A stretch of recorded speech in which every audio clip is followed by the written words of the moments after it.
The scorching Egyptian sun beat down on the dusty streets of Cairo as Professor James Harper hurried through the bustling marketplace. His heart raced, not from the heat, but from anticipation. In his weathered leather satchel lay a treasure that would shake the foundations of Christian history. "Excuse me, pardon me," he muttered, weaving through the crowd. The scent of spices and sound of haggling faded as he reached his destination, a small, nondescript building that housed some of the world's leading biblical scholars. Inside, a group of academics huddled around a table, their excitement palpable. James carefully removed a fragile papyrus from his bag, laying it gently on the table. "Gentlemen, behold the Gospel of Mary Magdalene," he announced, his voice barely above a whisper. The room fell silent. Dr. Sarah Thompson, a renowned expert in early Christian texts, leaned in, her eyes wide. "Is it authentic?" she breathed. James nodded, a smile playing at the corners of his mouth. "Carbon dating confirms it. This document is nearly 2,000 years old." As the scholars pored over the ancient text, deciphering its Coptic script, a story began to emerge, one that challenged everything they thought they knew about Jesus, his disciples, and the woman history had often misunderstood, Mary Magdalene. "This isn't just another non-canonical text," Sarah mused, her brow furrowed in concentration. "This presents a completely different view of early Christianity." James agreed, his mind racing with the implications. "It suggests that Mary wasn't just a follower of Jesus, but perhaps his closest confidant, maybe even the heir to his most profound teachings." The Gospel painted a picture of Mary Magdalene far removed from the popular image of a repentant sinner. Here, she was a leader, a visionary, and possibly the keeper of Jesus' greatest secret. As night fell over Cairo, the scholars worked tirelessly, translating and debating. With each passage, it became clear that this gospel held the potential to rewrite history. "Listen to this," Sarah said, her voice trembling with excitement. She read aloud, and the Savior said, "All natures, all formed things, all creatures exist in and with one another, and will again be resolved into their own roots. For the nature of matter is dissolved into the roots of its nature alone." The room fell silent once more as the weight of the words sank in. This wasn't just a historical document. It was a gateway to a mystical, Gnostic interpretation of Jesus' teachings that had been lost to time. As the first light of dawn crept through the windows, James looked around at his colleagues, their faces a mix of awe and apprehension. They all knew that with this discovery, they stood at the threshold of a new understanding of Christianity, one that would challenge centuries of doctrine and belief. The Gospel of Mary Magdalene had emerged from the sands of Egypt, and with it, the tantalizing possibility that she indeed held the key to Jesus' greatest secret. The journey to uncover its mysteries had only just begun. As news of the discovery spread, Professor Harper found himself thrust into the spotlight. Sitting in a bustling New York TV studio, he faced the skeptical gaze of the show's host, Diane Sawyer. "Professor Harper, you claim this Gospel of Mary portrays Mary Magdalene in a radically different light. How so?" Diane leaned forward, her eyes sharp. James took a deep breath. "Well, Diane, for centuries, Mary Magdalene has been portrayed as a repentant prostitute, a narrative that's not actually supported by the Bible. This gospel paints a very different picture." The screen behind him flickered to life, showing images of classic paintings depicting Mary Magdalene as a penitent sinner. In the canonical Gospels, James continued, Mary is mentioned as one of Jesus' followers, present at his crucifixion and the first to witness his resurrection. But in the Gospel of Mary, she's much more than that. Diane raised an eyebrow. "More? In what way?" "This text suggests that Jesus had a special relationship with Mary. It portrays her as his closest disciple, someone he trusted with teachings he didn't share with the others." The studio lights seemed to intensify as James delved deeper into the controversial subject. There's a passage where Peter asks Mary to share what Jesus told her in private. It reads, "Sister, we know that the Savior loved you more than all other women." A murmur rippled through the studio audience. Diane leaned in, her voice lowered. Are you suggesting a romantic relationship? James shook his head. Not necessarily romantic, but certainly intimate on a spiritual level. This gospel presents Mary as someone who had a profound understanding of Jesus' teachings, perhaps even more so than some of the male disciples. As the interview continued, James found himself transported back to that small room in Cairo, poring over the ancient text. He remembered the moment they translated a particularly striking passage. Peter said to Mary, "Sister, we know that the Savior loved you more than the rest of the women. Tell us the words of the Savior which you remember, which you know, but we do not, nor have we heard them." The words had hung in the air, challenging centuries of patriarchal church tradition. Back in the present, Diane's voice cut through his reverie. "Professor, some might say this is blasphemous. How do you respond to that?" James smiled gently. "I'd say it's an invitation to look deeper. This text doesn't negate the Jesus we know from the Bible. Instead, it adds depth and nuance to our understanding of his message and the early Christian movement." As the interview wound down, James could feel the weight of what they'd uncovered. This wasn't just about redefining Mary Magdalene's role. It was about understanding Jesus' teachings in a new light, one that emphasized inner knowledge and spiritual awakening over blind faith. The Gospel of Mary was more than a historical curiosity. It was a challenge to believers and skeptics alike, inviting them to reconsider what they thought they knew about Christianity's earliest days. As the studio lights dimmed, James knew their journey into this ancient mystery was far from over. The true impact of Mary's gospel was yet to be felt. The lecture hall at Harvard Divinity School was packed to capacity.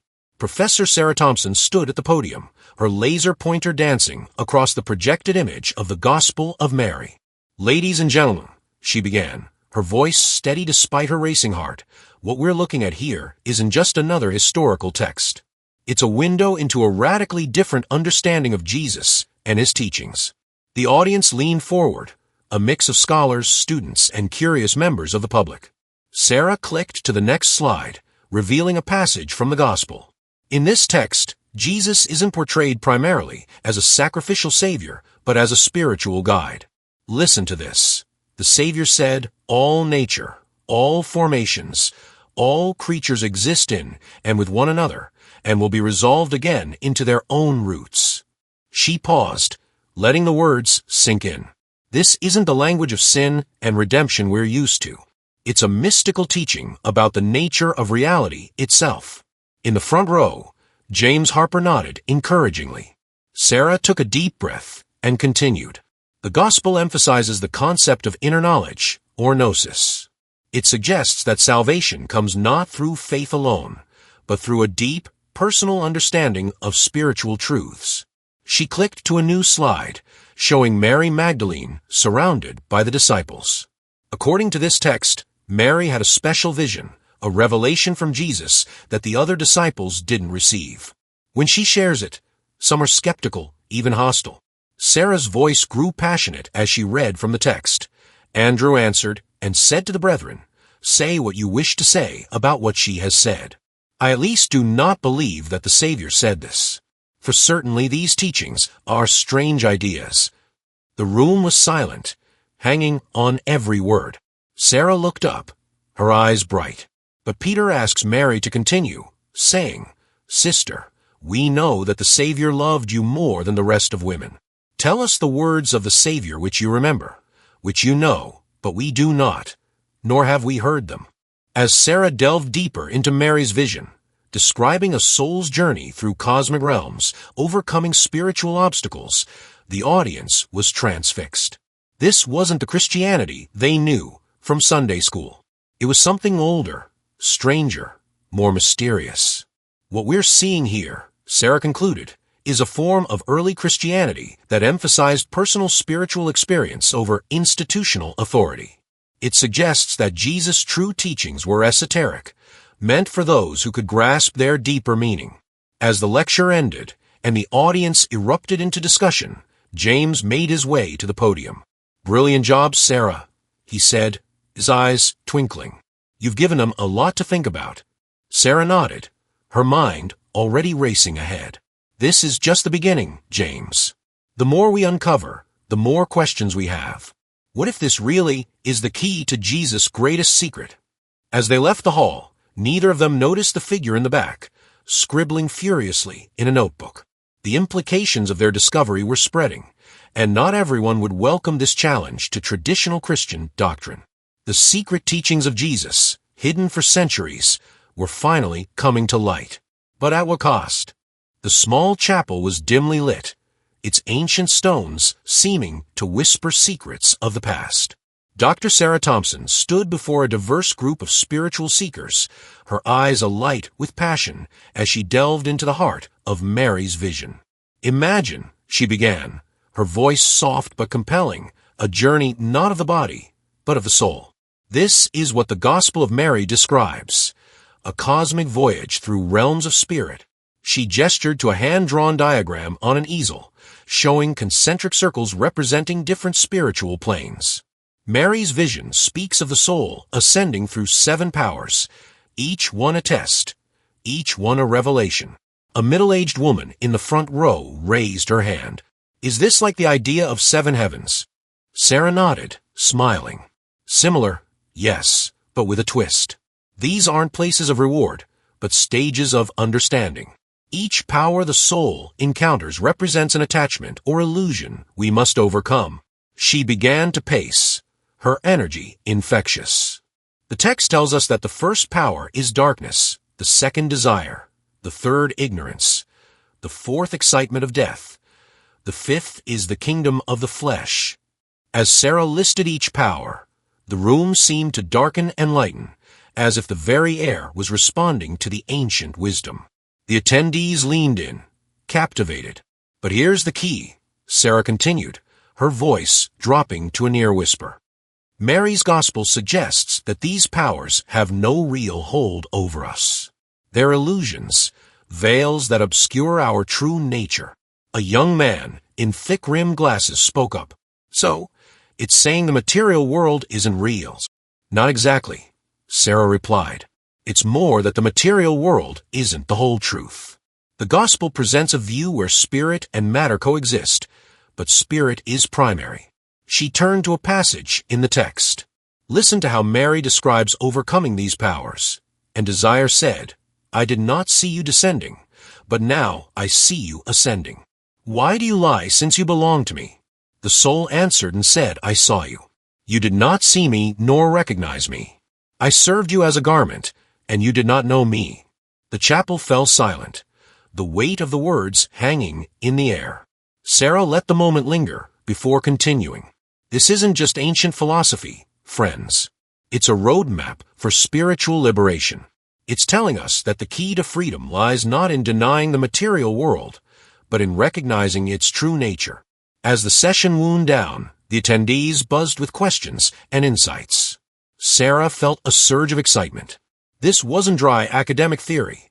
People were connecting with these ideas on a deep, personal level. Later, as she locked up the chapel, Sarah felt a presence behind her. She turned to see James, leaning against a stone pillar, a thoughtful expression on his face. Quite a session, he said. You're bringing this text to life, Sarah. But I can't help wondering, are we opening a Pandora's box? Sarah met his gaze, her determination evident. Maybe, James. But if Mary's Gospel really does hold the key to Jesus' deepest teachings, don't we have a responsibility to understand it, to share it? As they walked into the cool night air, the weight of their discovery seemed to press down on them. The journey of the soul described in Mary's vision was beginning to feel all too real, and they were right in the middle of it. The conference room at the Vatican was tense, the air thick with centuries of tradition and the weight of impending change. Professor James Harper stood at one end of a long table, facing a panel of stern-faced cardinals and biblical scholars. Gentlemen, James began, his voice steady despite his racing heart. The Gospel of Mary Magdalene challenges much of what we've believed about early Christianity. It suggests a leadership role for women that's been largely ignored or suppressed. Cardinal Rossi, a silver-haired Italian with piercing blue eyes, leaned forward. Professor Harper, Surely you understand the dangerous implications of such claims? James nodded, then gestured to the ancient text before him. I do, Your Eminence. But consider this passage. Peter said to Mary, Sister, we know that the Savior loved you more than the rest of the women. Tell us the words of the Savior which you remember. A murmur rippled through the room. James pressed on, his voice gaining strength. This isn't just about Mary. It's about rethinking the entire power structure of early Christianity. He clicked to a new slide, showing an artist's rendering of Mary teaching the disciples. The Gospel depicts a conflict between Mary and Peter. After she shares her vision, Peter and Andrew express doubt. But Levi defends her, saying, If the Savior made her worthy, who are you indeed to reject her? Cardinal Rossi's face reddened. This is preposterous. It contradicts everything we know about apostolic succession. Does it? James countered, his tone respectful but firm. Or does it reveal a truth that's been hidden? The early church was diverse, with competing views and leaders. This gospel suggests Mary Magdalene was one of those leaders. A younger priest at the end of the table spoke up. But if this is true, why wasn't it included in the canon? James smiled sadly. That's the million-dollar question, isn't it? Perhaps it was too threatening to the emerging male hierarchy. Perhaps its mystical teachings were deemed too esoteric for the masses. As the debate raged on, James felt a mix of exhilaration and trepidation. They were treading on sacred ground, challenging millennia of doctrine and belief. Hours later, as James left the Vatican, he found Sarah waiting for him in a small cafe across the square. How did it go? She asked, sliding a much-needed espresso towards him. James sighed, running a hand through his graying hair. About as well as you'd expect. They're rattled, Sarah. This challenges everything they stand for. Sarah nodded, her eyes bright with determination. But it's not just about challenging the church, is it? It's about reclaiming a lost history, giving voice to those who were silenced. As they sat there, the dome of St. Peter's looming in the background, James felt the weight of their discovery anew. The Gospel of Mary wasn't just an ancient text. It was a revolutionary document with the power to reshape modern Christianity. What's our next move? Sarah asked, her voice low. James looked at her, a slow smile spreading across his face. We take it to the people. If the church won't listen, maybe the world will. As the sun set over Rome, casting long shadows across the ancient city, James and Sarah knew they were at crossroads. The journey that began in the sands of Egypt had led them here, to the very heart of Christendom. And it was far from over. The Gospel of Mary Magdalene, with its radical vision of spiritual equality and inner knowledge, was poised to shake the foundations of faith.